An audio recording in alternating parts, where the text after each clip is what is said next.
A few months ago, when I picked up the children from school, another mother whom I knew quite well approached me. Olga was outraged. Before I could ask what was the cause of her anger, she told me what had happened. She had gone to apply for a place in a school for one of her children and had to fill in a long form with one of the secretaries there. Olga was with Christina, the youngest child, who began to cry forlornly in her pram and, of course, the questionnaire got stuck. The secretary kindly agreed to complete it, taking note of her answers. When he asked her what her profession was, she, with the baby in her arms, did not know what to answer. Noticing her silence, the secretary intervened. "You must tell me what you do for a living," she explained. "Do you work or are you just a?" "Of course, I have a job," replied Olga. "I am a mother." To which the woman replied, "We can't put that you are a mum," she explained.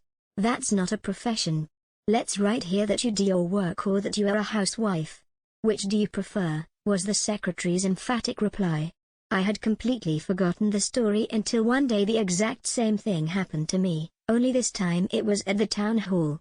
The official was obviously a career woman, efficient and with a sonorous name, as the nameplate on the door said. "What do you do?" she asked me. I am still surprised to remember my answer. I don't know why I answered that way. The words just came out of my mouth. "I am a research associate, a specialist in the field of child development and human relations." She paused, pen frozen in midair, and looked at me as if she hadn't heard me correctly.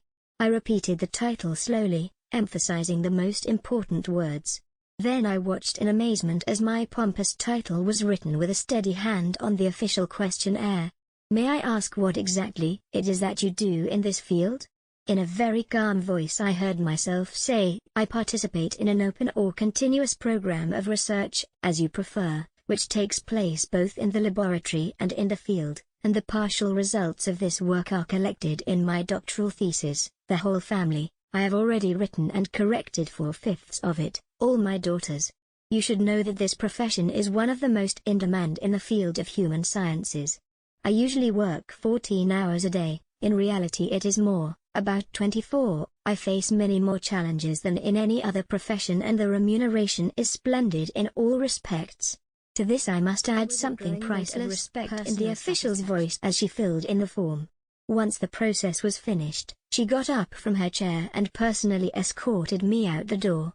Arriving home, thrilled with the new titles with which my beloved profession had been christened, 3 of the most important contents of my thesis, aged 13, 7 and 3, came out to greet me. Upstairs I could hear the new experimental model in the child development program, 6 months old, trying out a new vocalization pattern. I was ecstatic. I had defeated the bureaucracy. I had entered the official records as a distinguished and indispensable person for humanity, dedicated body and soul to an eternal task, to be just another mother.